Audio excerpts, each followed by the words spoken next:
viewers, and welcome to the Liberty Mike podcast, broadcasting from an undisclosed location in the heart of Dixie. I am Michael, and I am here with Liberty Larry. How's it going? I'm doing okay. How are you? Pretty good. Yeah. It got a little warmer today than it was supposed to. I'm still on long sleeves. You're nuts.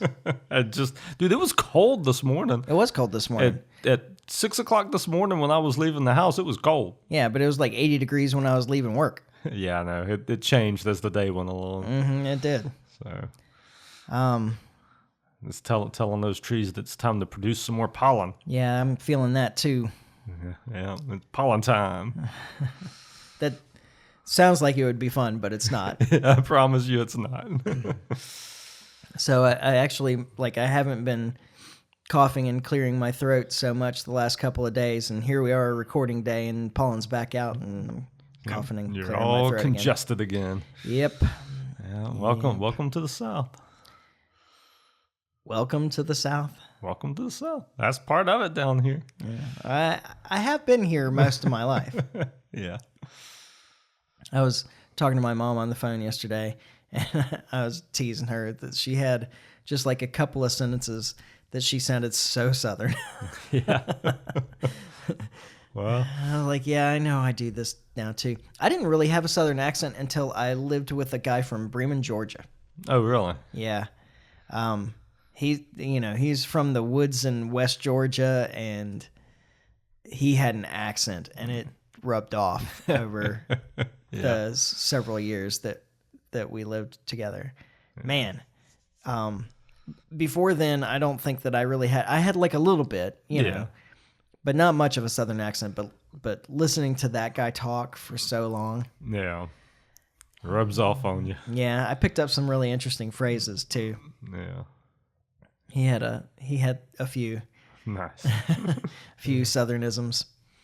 Actually, I don't even know they were Southernisms. That some of them were just like literally Bremenisms. Oh, really? Yeah. Yeah, like strange things where there was some guy in town that they used his name for a particular phrase because that guy used that phrase a lot and that kind of thing. Yeah. So, yeah, I remember that Chris Piles meant no, man. Oh, really? Yeah. Oh, Hey, you want to go to that thing tonight? Chris Piles. Chris Piles. I like that. Oh. Weird stuff. That's definitely not a Southernism. That was very localized. Right, yeah. That's cool. So, we're developing a tradition of starting off complaining, I suppose. The weekly grievance. Yeah. We need a little jingle for that, maybe. Right. So I went to the bank yesterday Here we go. to pull out some money to buy a car. And it was most of what I had in that savings account at that bank that I don't particularly like. So I was like, well, I'll just close out that account. That gets me halfway to removing all of my accounts from that bank, which I'm working towards. And so I went in to close my account. And which was like, I hate to give numbers, but it was roughly like $17,000 in the savings. Substantial amount of money to most folks. Yeah, and I needed 14 for the car. Yeah. And so I went in, closed the account, and they said, okay, well, we can give you a cashier's check for that amount. I said, well, that's not what I want.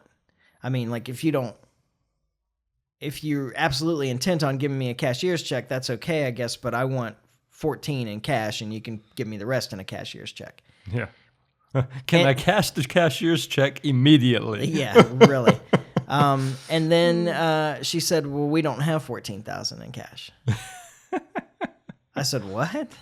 I was like, in this branch in the middle of this city here, you don't have 14,000 in cash? That's terrifying. Yeah. Yeah. And she said, well, we don't really keep that much cash on hand. Like, no bank really keeps cash on hand. I was like, yeah, I'm familiar with fractional reserve banking.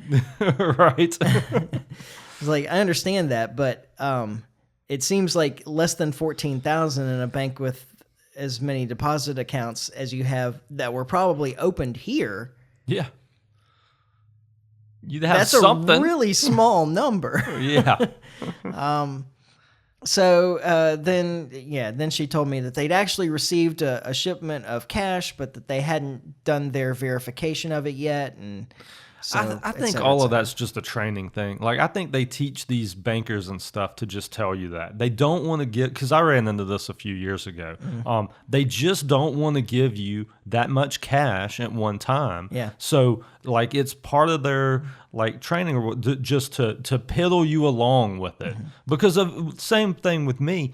I went through this, and they eventually gave me my money. But it took like 3 times as long as it should have. Yeah, I had to go back to the bank later. I didn't have to leave, but I mean, I did have to wait, and it was this whole drawn out thing. And I think that's intentional. Yeah, well, I also had to answer a bunch of stupid questions for the IRS. Yeah, Which you want the answer to be none of your effing business. exactly. My money, Yeah. none of your business. Yeah, But I just answered them. There were some of them that they wouldn't let me proceed. yeah, Pretty much without answering the question. And it's like, what is your job? Like, what does that matter? yeah. Exactly. What does that have to do with anything? Yeah. And at which point, of course, my smart ass self, the first thing that popped into my head was drug dealer. Right. If he's bold enough to put that in the answers, it can't be true, right? Yeah. So I did eventually get my money, and then they gave me the 14 cash, and then I said, and you can give me the rest in a cashier's check if you don't want to give cash. And she said, okay, yes, sure, no problem. That'll be $10. I said, what? Oh, I lost it, man. So before, when I was going to close my account, you told me the only option that I had to leave with my money was a cashier's check. Were you going to charge me $10 to close my account? Yes, they were. Without question, that's what was fixing to happen. You just didn't get that far. Yeah, I'd have definitely had a bit of a meltdown in there if that had happened. Yeah. And I am not above melting down in a bank because I've done it before. All right. About 20 years ago, I did it in a Wachovia. I don't think Wachovia exists anymore. There's probably a reason for that. They became I don't think Wells that I was, Fargo. Yeah. Oh, did they? They Okay. did, yeah. Well, I doubt I had any impact on anything, but I hope that I affected the customers that were in that bank that day. Yeah. Because it was the same kind of thing as like I'm closing an account, and I had, brought it down to almost nothing before I closed it. Yeah. And then they tried to charge me a fee to close the account, which overdrew the account, which they tried to charge me a fee for. Yeah. And I lost it. Oh, like I bet. I was a very, very unhappy person, and I made a lot of noise in the middle of the lobby of that bank. Yeah, I bet. And I eventually just got my $7 or whatever was left in the account at that point. They didn't make you do a cashier's check for that? No. They let me walk out with cash. It was a fight, though. Yeah. They were trying to charge me again. They were trying to make me pay them before I could close my account because they'd done all this stuff. Yeah. Anyway. Oh, I hate banks, man. Yeah. You're hung. And I was telling you earlier, it used to be when people complained about banks, I was always like, it's just the cost of doing business. You have to deal with them. It's just part of it. And that was true then, but I feel like what's happened since then is you are forced to deal with them. There's no way to opt out of using banks, really. They realize that, and so they take advantage of you in every aspect. Yeah, and there's very few of them now. That too. And a lot of that is due to government interference, and regulations and so forth. Like all the story that the government tells you about how the regulations are protect the consumer and so forth, what they actually do is reduce competition. Yep. And eliminate competition. So now you want to complain about, just think of the way the medical system shifted after COVID. Yeah. All right, there's all this government money going into the healthcare field. You would think that would draw new players, I guess, into the healthcare field. But what it actually did was eliminate a bunch of players in the healthcare field. Yeah. So in this area, there's a couple of independent hospitals. Yeah. And there's a couple of independent doctor's offices. Very few. But everything got bought up during COVID by South Alabama and Infirmary Health. Yep. Which is, so it's bad for us as the consumer of healthcare products, but something else you don't always think about is bad for the people that work in that field too. Yeah. Because if they have a falling out with infirmary, there's not a whole lot of other places they can go. Yeah. It sucks. It's what, like Providence, South Baldwin, and USA. Yeah, exactly. Or find an independent, which there ain't many of. Yeah. Well, South Baldwin and Providence are independent hospitals. Yeah, independent hospitals. I mean, what I was referring like to an is independent doctor's office. like an office. Yeah. Well, I mean, it happened the same way in the banking field. You know, a bunch of regulation just raises the barrier to entry. It raises the cost of doing business. Banks that are functioning on the margins can't maintain, go out of business, and you reduce the number of independent companies in the field. Yeah. And that reduces competition, and it makes it more difficult for the consumers to get good prices. And now, like... Or good service. Yeah. Because that's really my biggest... I mean, Yeah. I got a lot of complaints about banks, but that's a big one is just there's no customer service in the banking industry. Yeah. I will say that the bank manager that I was dealing with yesterday, even though I got the runaround about actually getting out of there and so forth, I think her name was Stephanie. She's very nice. Yeah. Well, yeah, you had to go all the way to the bank manager, though, to close an account and make a withdrawal. I mean, they did that to me right from the beginning. I came in, they asked me what I wanted to do, and I said I wanted to close a savings account, and they said, here, have a seat. We'll have somebody with you in a minute. I didn't even get to go to a teller to start with. Yeah. Yeah. Wow. You know, because the whole point is to make it take as much time as possible so that they can try and talk me out of closing my account. Yeah. Yeah. No, 100%. And it's funny that they work so hard to keep my money there when they treat me like they're doing me a favor by keeping my money there. Exactly. I got pretty irritated with that yesterday, though. But I did eventually get my money, although I didn't walk out with all of it. I just had them put the rest of that they were trying to charge me $10 to get a cashier's check into my checking account, and I can do a wire transfer for free. Yeah. So I'll just transfer that out. Get the rest of it out of there. Yeah, to another account. And then bit by bit, I'm going to transfer the rest of the checking account, what was already in the checking account, into another checking account that I've already set up. Yeah. And as my bills get paid out of that account, I'll switch them over to the other account and turn them off in that account. And then eventually I'll just shut that one down entirely too. But it just goes to show how hard it is to decouple from a bank. Yeah. Like, I mean, I've got an account. Well, part of that is because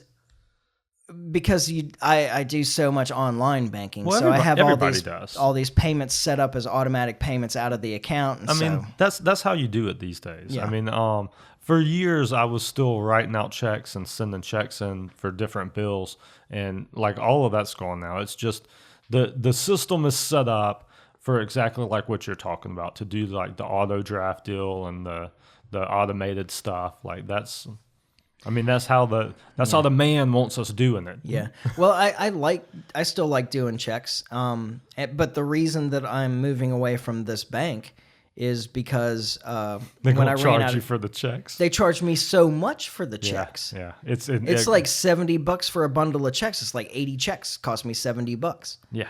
I ran into that last time I got a box. And I was like, well, forget that. So I'm not buying more checks at that cost. Yeah. And then my plan was to have a new bank account, new checking account by the time I finished, by the time I ran out of checks. Yeah. But I couldn't find one that I liked because they all kind of suck. They do. And I couldn't find what I was looking for. And so then when I ran out of checks, I was like, I just kind of had to figure out if I could do all my banking without writing any checks. Yeah. And I found out that I can. And so then I went to it's not an exclusively online bank, but it's like a small regional bank, not near me, but that I can do online banking with, that offers good rates and so forth. So I was like, all right, well, this this is where I'm going to be now. Yeah. Well, eventually, it's going to take me about 3 months to You're in the transition period. move everything over. Yeah. Oh. Anyway, what a mess. Yeah.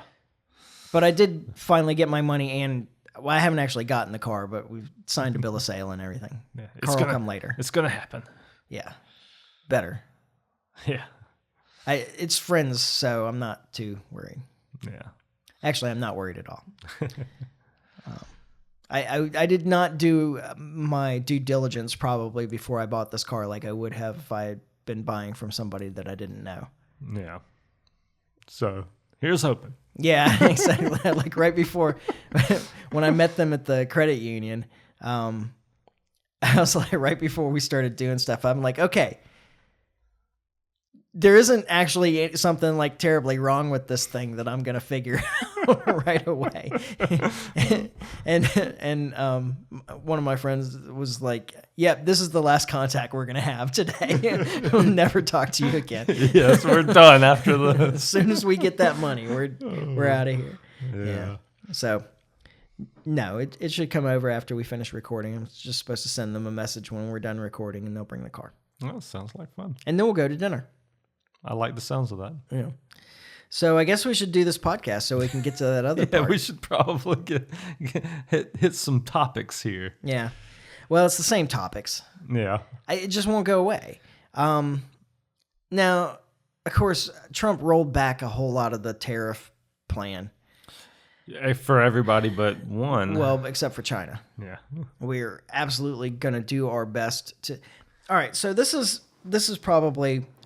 We asked a question last time that we didn't have an answer to, and now I do. Okay. I'm excited. Because I had time at this point to actually read the original executive order. Okay. Excuse me.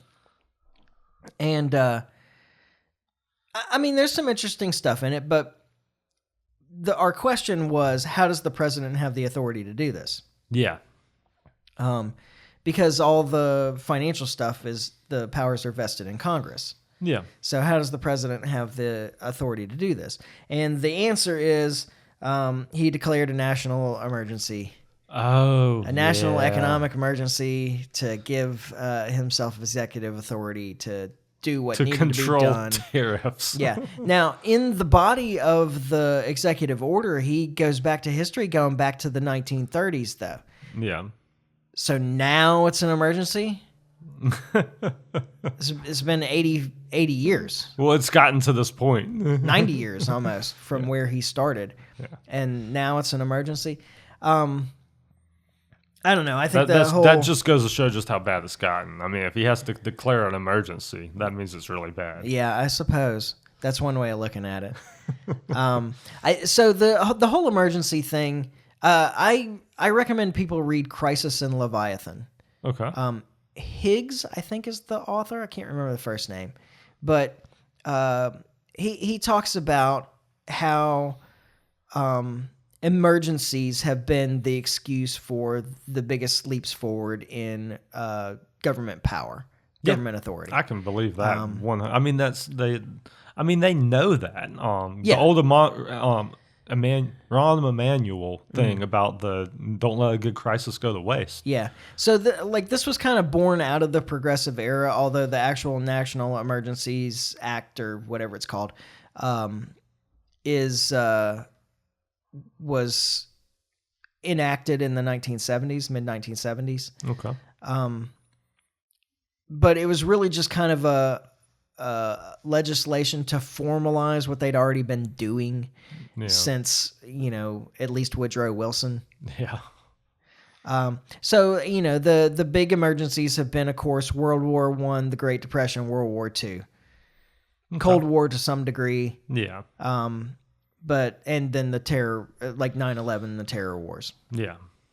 And so at each of these points, there's been a big expansion of federal power in the name of saving us all from this emergency. Yeah. And another thing that was kind of interesting that I read, that under this National Emergencies Act, or whatever it's called, I really should have written down the name of it, I suppose. That's pretty close to what it's called, though. Yeah. there's been like 60 emergencies declared since the 70s when they That's a pretty good bit. yeah, more than half of them are still in effect. Really? That's interesting. Yeah. They just never. The emergency never goes away, which I think is a good argument to make the case that the government isn't actually fixing any of these things, that their extra authority hasn't helped because they can't seem to get away from the emergency. Yeah. Well, it's because it gives them so much power. Right. And I'm sure it creates a whole bureaucracy around whatever the crisis is. Yeah. And we can't not have government employees. And it gives them inroads into the market, and that's, it's not just an expansion of federal power that's the problem. It's it's expansion of federal power into the market. That's where we, actually create all these problems for the rest of us. Yeah. And if I don't know, there's one thing about creating federal powers around surveillance and security and things like that. Like, that sucks. Like, we don't want that. Yeah. But it doesn't affect our lives in the same way that that interference in market actions does. Yeah, in trade, in the use of resources. Yeah. I think we may have talked about this briefly last time, but I continue to get so tired of hearing people say that it was World War II that brought us out of the Depression. Yeah, we talked about some last week. Okay. Yeah. Well, I'm not going to rehash it then. But the Depression didn't end until the end of World War II when everybody came back and got back to work. That's when we became productive again. Exactly. And that ended the Depression. Yeah. And of course, the Depression was caused in the first place by, credit expansion and poor management of the money supply. But the problem is management of the money supply. Yeah, exactly.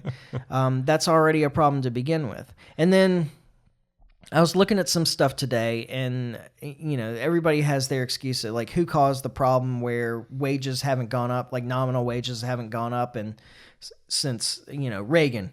Yeah. But if you look at the charts, it's like, again, in the early 70s. Yeah. That starts. That nominal wages diverge from productivity. And what did we do then? Well, that's when Nixon decoupled the dollar from gold. Yep. That sounds about right. So, the real problem was creating a true fiat currency that wasn't connected to anything. Yep. And it's allowed the Federal Reserve to just expand the money supply to no end. Yeah. And which is the other reason that prices just always go one way. Yeah. Deflation's not so bad. They make a huge deal out of deflation, and deflation can be connected to bad things in the economy, but it's not the cause of them. Yeah. Deflation, the reason that government doesn't like deflation is because deflation is good for consumers and bad for business. Yep. Exactly. Whereas inflation is bad for consumers and good for business. Yeah. Also, inflation is good for debtors and bad for savers. Yeah. And the government is the biggest debtor there's ever been. Exactly. So inflation always helps them. I mean, that's how you balance the federal budget, is you just inflate the debt away. Yeah. I mean, I truly wonder if that's not like the plan, Well, I mean, I think that they just kind of don't care. Yeah, they call it and just say, well, we're never paying this back. Yeah. Of course, that's, the big concern. This is the excuse for these tariffs right now is the trade deficit and foreign-owned debt. Yeah. Those are the big things. And I don't think trade deficit matters, really. But the foreign-controlled debt is something of a concern. Yeah. And there are aspects of the trade deficit that are a concern that I completely understand. Like, there are other... Okay. I understand the argument for the tariffs that says that other nations are managing their trade in such a way, like that they have a policy of overproduction with the intent of passing those extra goods off to the U.S. and having policies at home that are restrictions, I guess, like trade restrictions to prevent foreign goods from being sold on their markets. Yeah. Right. And like I understand the concern here and the argument that tariffs can in the long run balance that out. Fighting fire with fire, I guess, essentially. But the real question is if any of that stuff matters to us. Yeah. And I don't really think that it does. I do understand concerns about manufacturing or items that are needed for a defense industry, for the healthcare industry, not being produced here and us being reliant on potential enemies for those inputs here in the U.S. Yeah. But it's not really the foreign nation's fault that's the case now. Yeah. And I guess let's start with trade deficits, I suppose. A trade deficit just means that we are buying more goods abroad than are being bought from here abroad. Yeah. All right. I have a trade deficit with Walmart. Exactly. I'm always buying stuff from them, but they're not buying any of my stuff. Yep. Yeah, exactly. We all have a trade deficit with Walmart. But the truth of it is that this is a problem with Trump kind of equating money with wealth. Yeah. And most people, I suppose, probably equating money with wealth. But the fact is that we're sending our paper to them, and they're giving us stuff. Yeah. Like, in the end, they've got something that doesn't have any real intrinsic value, but we do. Yeah. Like, I would rather have stuff than money, especially in an inflationary market. Well, and that's the other side of this is by doing this, prices are going to go up. Mm-hmm. Like, they have to. Yeah. Like, there's no stopping that. Yeah. And then what do they do with those dollars? Yeah. Like these foreign nations, they get U.S. dollars for the goods that they're selling to us. Yeah. What do they do with those U.S. dollars? Well, they buy U.S. goods. Yeah. But not as many as we're buying. I was going to say, they buy property in the United States. They buy U.S. goods. They buy property. They buy stock. Yeah. U.S. stock. And they buy U.S. debt. Yeah.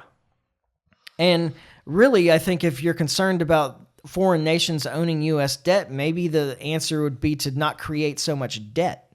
Yeah, oh yeah, but we can't do that. Like I really feel like if you want to solve this problem, that the answer is for the U.S. government to spend less money. I mean, that's always the answer. But getting to that point just is... Yeah. I mean, it feels like it's impossible. And so that's where this Doge stuff is potentially valuable. Yeah. Is as you eliminate all this extraneous spending by the U.S. government, hopefully you reduce the amount of debt that we incur year after year, and then there's less debt out there for foreign entities to buy. Yeah. I mean, that's the plan. The problem is Doge isn't even scratching the surface of trying to control the debt. Yeah. I mean, you need Doge on steroids to... Yeah, I mean, it would be nice if they were getting rid of more. But it's not just that anyway. Like that, I don't know. There's so much extraneous spending by the U.S. government, and the U.S. government uses the debt or the deficit as an excuse, like that they have to spend more money to make up the difference for this money that's leaving the country. Yeah. But it's their creation of debt that makes it so much easier for money to leave the country. Yeah. I guess there's a chicken or the egg question there, and I suppose I'm not enough of an economics expert to answer. I know what my feeling on it is. Yeah. My understanding of it is that it starts with what you produce. And if you want to produce more, and I do want to produce more, the problem isn't so much that that other countries are able to outcompete the U.S. in the production of goods, but that we hamstring ourselves by taxing ourselves. Yeah. Well, and that's really the flip side here. Like, if the idea is to impose all these tariffs and bring that manufacturing back to this country, while I don't think it'll work, it's a noble goal. The problem is you're not doing any of the other things to promote that manufacturing coming back. Yeah. And just like what you alluded to, doing away with the taxes, like loosening regulations, like those are the type of things that will like spur manufacturing and industry in the country. Yeah. Just imposing the tariffs alone won't do the job. Yeah. I mean, and it's especially the taxes that you put on employment. Yeah. All the unemployment insurance taxes and the franchise tax boards and the whatever else. Yeah. Like all the spending and the requirements that if you're a large company that you provide health care, because it's not really health insurance anymore. It's just health care. Yeah. All of these requirements that you place on a business that raise the cost of hiring somebody limits the number of people that they're willing to hire here. Well, exactly. I mean, it's. I do think it's funny that suddenly the Democrats are free trade advocates. Like that whole thing is making me laugh. But this has caused a real wave of crises around the world. Yeah. And it's not to be ignored. This is, part of that. I think part of that is what made Trump pull back a lot of that stuff. Yeah. Well, he will only tolerate the stock market plunging for so long. That's another thing that I find weird about the Democrats suddenly like saying that economics is about the stock market again. Yeah, right. It's so weird how these positions. This is what I have noticed as one of the big differences between myself as a libertarian and the Democrats and Republicans that I know. Yeah. Is that my policy positions don't switch depending on who's the president. Yeah, exactly. Like, I'm really consistent about what I expect. Yeah. And what I advocate for. And it's strange to see so many people around me's positions change from what they were 8 years ago or 9 years ago when Obama was in office. Well, what's wild to me is that, like, especially when it comes to like your congressmen and people like that, like I can't imagine supporting a congressman that's been in office forever and has just flip-flopped back and forth. Like the ones that I like and support are pretty consistent. Like, I mean, you talk about your Thomas Masseys, your Rand Pauls, Rand Paul maybe a little less than Massey. Yeah. But like these guys are consistent. Like I would want. Like, you're not going to get my support if you're not consistent. And I don't mean just consistent against the Democrats or consistent against the Republicans. Yeah. I mean consistent on your principles. Yeah. And what you stand for. Well, principles are definitely lacking in Congress. Well, yeah, there ain't a whole lot of that. Like, but you would think that people would demand that from their representatives. But I mean, they don't. Like, it's very clear. Yeah, it's clearly very easy to manipulate the public against whoever the new bad guy is. Yeah. Even if their policies are the same as your policies were 10 years ago. Yeah. 3 years ago. Like, you don't have to go back that far sometimes. Yeah. I mean, we right now we're going back 6 months, right? Yeah, we use the example of the continuing resolution that the Democrats were complaining about when it was a continuing resolution of their last of the spending bill. Exactly. You would think that people would demand more, but I mean we're getting what you have though when you have an uninformed public, and this is partly not just the public's fault. Like when you say something like that, you're like, well, you're just blaming the people. It's the media that I really blame more than anybody. I mean, if we had a true independent, like good media, the public would be more informed. Yeah. And I think we're getting there with the mainstream media kind of dying and independent media stepping up. I think we're seeing more of that. Yeah. Which is the reason that I think that this Trump thing after Trump's gone is not over.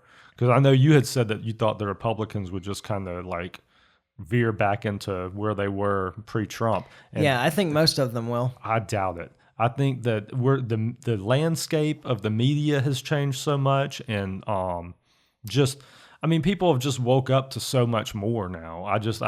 We're not going back to Mitt Romney. I say we as if I'm a Republican when I'm not, but I just don't think the Republicans go back that direction. Now, whether or not they head in a positive direction or not is very open. Yeah. I mean, I certainly would like to see them like become Thomas Massey followers and. Well, a lot of them are, Trump got a lot of flack from MAGA folks that weren't necessarily Massey supporters, but just saw the hypocrisy and saw what he was being done to Massey and stood behind Massey during it. Yeah. So, there's definitely openings there. And you got Vivek out there. Like, Vivek's good. He's not perfect, but he's good on a lot, Yeah. So... Yeah, I don't know. I just don't see the Republicans falling back into that, but I could be wrong. I did want to mention this. So I was listening to an interview with Jeffrey Sachs, Okay. he's an economist, and he was part of the rebuild Russia after the Soviet Union fell and all that. All okay. right. And he's had a lot to say about foreign policy. And this was actually in a discussion about foreign policy. He was talking about Iran and Trump. So this also gives me an opportunity to talk about this. Okay. He's talking about Trump threatening Iran, that we need a good, solid nuclear deal. And if they don't want to make a deal, then it'll be a really bad day for Iran and all that stuff, all the bluster. The bluster. And he's, I don't think that this is that hard, he says. I think this is an easy thing. And Jeffrey Sachs was like, yeah, because you had the deal that you want now when you took office in 2017. And you exited it. Yeah. And you're the one that tore it up. Yep. And he said, it just comes back. And I thought that this was like a really interesting insight, and it applies to a lot of our foreign policy and our trade dealings. He said, it's just Trump going all in on something, and his belief that that it can't be a good deal if the other side agreed to it. Yeah, there's always that. And I was like, gosh, that is exactly what we're doing, right? Like, even when he makes deals with somebody and they're like, okay, that works. And he's like, all right. And then he starts trying to change the terms. Yeah. If I got them this far, I can get them even further. Yeah, and it's this weird idea that if the other side agreed to the deal, that it can't be a good deal. Yeah. And so, and like this approach is, of course, absurd, because how do you ever get anything done? Right. If you can't come to some kind of compromise. Yeah. But it also feeds back into I think a complete misunderstanding of economics that part of this tariff deal is about, which is this idea that it's a zero-sum game. Yeah. That if we are putting more money into China than they're putting into U.S., that they're taking advantage of us in some way, that they're winning this in some way, when the truth is that the way trade is supposed to work is that both sides benefit. Yeah. Just like when you go to Walmart. I was fixing to use the Walmart example. Like you're absolutely right. Like when you go to Walmart, I needed those and you goods buy more than I needed this paper. Exactly. And they wanted the paper more than they wanted the goods. So we all win. All voluntary exchanges are based on the idea of differential value assessments. Yep. And the idea that both sides think that they got the better end of the deal. Exactly. Because that's how a good deal works. Yeah. And that's how you went in trade and you gave work. up something that is of less value to you for something that's of more value to you, and so did the other side. Yeah, exactly. So just seems to not be, I don't know. Yeah, I mean, this idea that it's a zero-sum kind of competition is just a fallacy to begin with. But a lot of people function on this idea. Oh yeah. I mean, and that's where you get a lot of the communist or socialist ideology about economics too, is that if somebody's making money, then somebody must be losing money. Yeah. But that's not necessarily true. Actually, wealth grows over time. Yeah. And it grows more with more innovation, with more productivity for lower inputs, etc.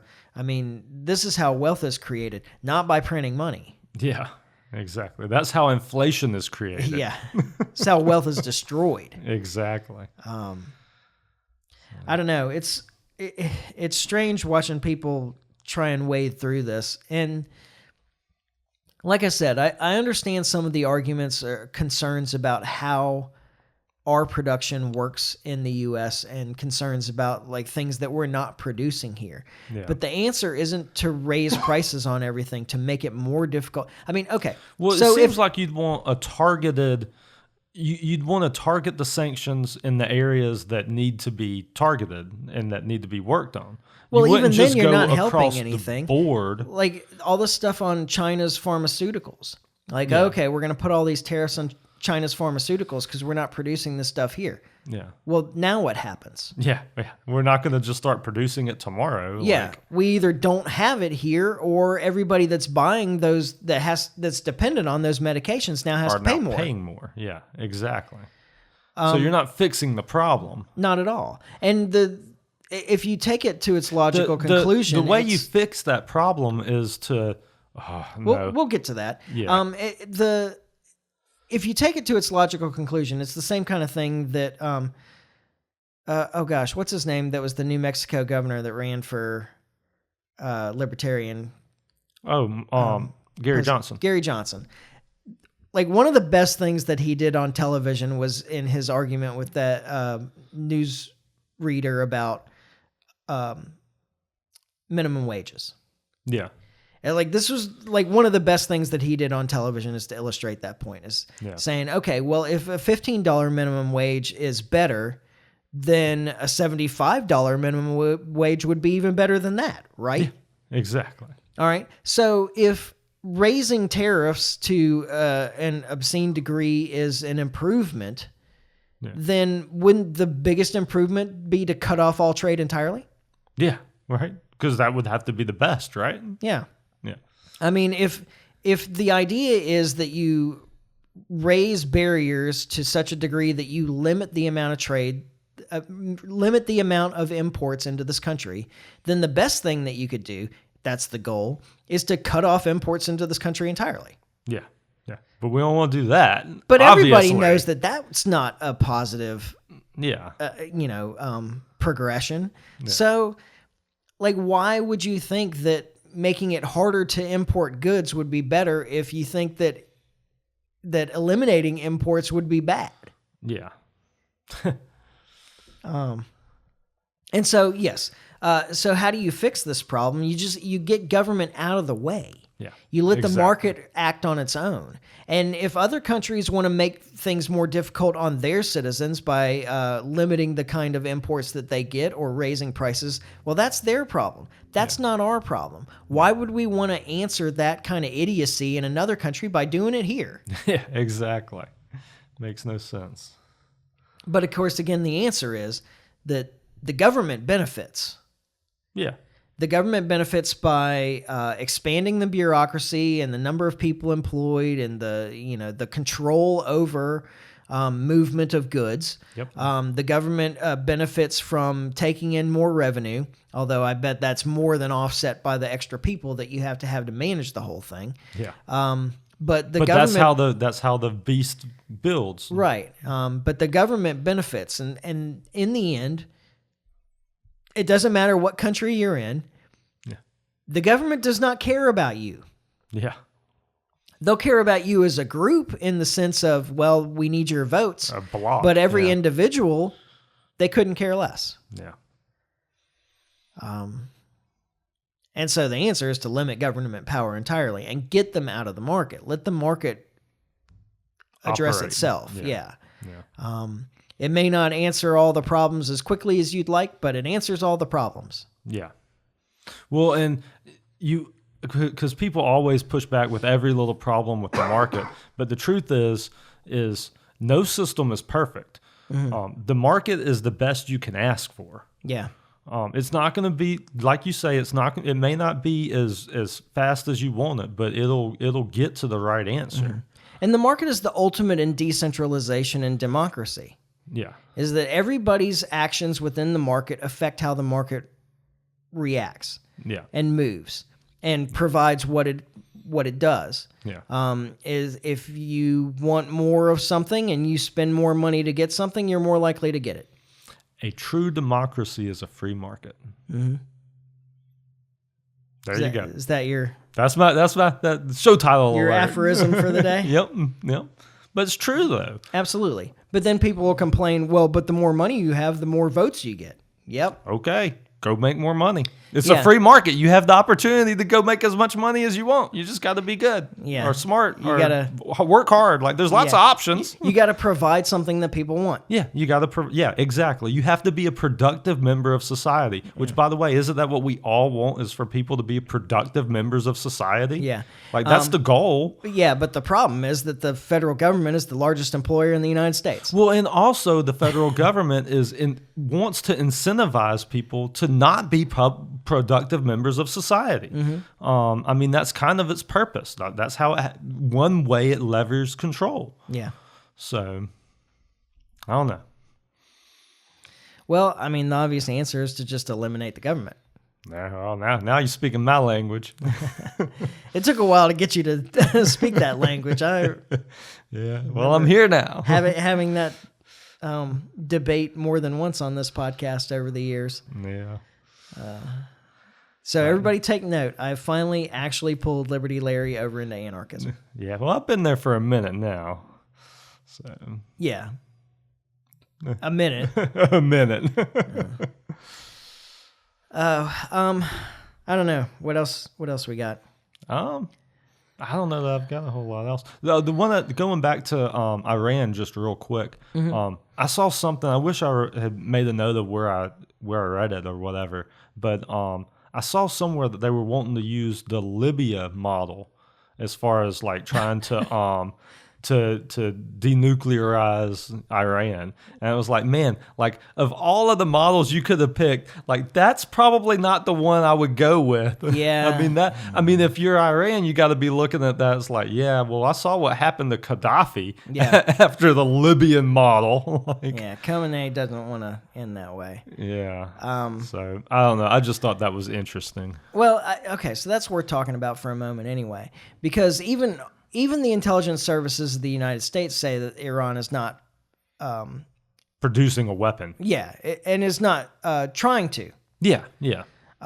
What they want is a latent deterrent at this point. Yeah. And of course, they followed the JCPOA that Trump abandoned. Yeah. That was the best thing that Obama did and the worst thing that Trump did in his first term. Yeah. We're working on the worst thing in his second term. Yeah. But it was just another layer. Iran was already a signatory to the Non-Proliferation Treaty. Yeah. And all this did was add additional safeguards and checks and so forth to make sure that they weren't producing a weapon. Yeah. There's a book called Manufactured Crisis by Gareth Porter. Okay. I think it's Gareth Porter. Manufactured Crisis is definitely the title of the book. I'm pretty sure it's Gareth Porter was the author. It's for people that are like really interested in this because it's kind of dry and so forth. But it's good reporting, good information. Yeah. About about the whole lie of the Iran nuclear program. Yeah. And that it mostly came out of Israel. Surprise. Yeah. They're 5 years from having the bomb in 1997. Yeah. And this was, of course, after Israel and Iran were friends. Yeah. For those of you who think that, well, Israel and Iran could never, ever be friends, that'll never happen. They have been. Yeah. Like, in the past, they were. There was a time when Israel was allied with Iran against Iraq. Yeah. Times have changed. And in fact, if you remember, like, the big scandal during Reagan's presidency, the Iran-Contra scandal, the U.S. was using Israel as the intermediary to sell missiles to Iran. Really? I didn't know that. Yeah. Israel was the intermediary for the U.S. to sell missiles to Iran, and then the U.S. used that money to support the Contras in Guatemala. Uh, Pretty sure that's right. that sounds right, but I don't know. Somewhere in Central America. Yeah. Guatemala, I'm pretty sure. Yeah, so at the time, and of course, the U.S. was supporting Saddam Hussein in the war against between Iraq and Iran at the time, but Israel was supporting Iran, and the U.S. was allied with Israel, still as much of an ally as we've ever been anyway. Yeah. And so they used Israel as the intermediary to sell missiles to the other side. Yeah. So that we could support death squads in Central America. Wow.